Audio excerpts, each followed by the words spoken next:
انہیں محبوب کی یاد ستاتی ہیں۔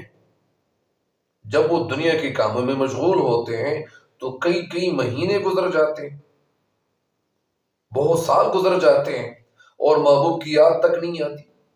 بعض اوقات زندگی کی مشکلات اور مصروفیات دل اور دماغ پر اتنی غالب آ جاتی ہیں، اتنی حاوی ہو جاتی ہے کہ کسی اور چیز کا ہوش نہیں رہتا۔ لیکن جب ایک بار محبوب کی یاد تازہ ہو جائے تو پھر وہ دنیا کی ہر چیز کو بھلا دیتی ہیں اور کچھ دیر کے لیے شاعر ہر چیز سے بے خبر ہو جاتا ہے۔ جس طرح ایک شاعر کہتے ہیں جگر مراد آبادی کہ آئی جب ان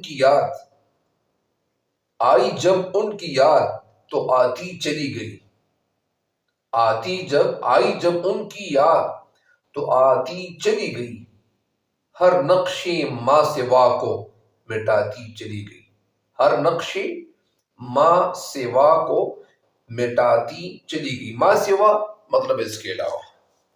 تو اس شعر کا جو مطلب ہے، جو ماحصل ہے، جو خلاصہ ہے، یا جو مرکزی خیال ہے، جو ایک سوچ اور فہم ہے، وہ یہی ہے کہ شاعر محبوب کو باور کرا رہا ہے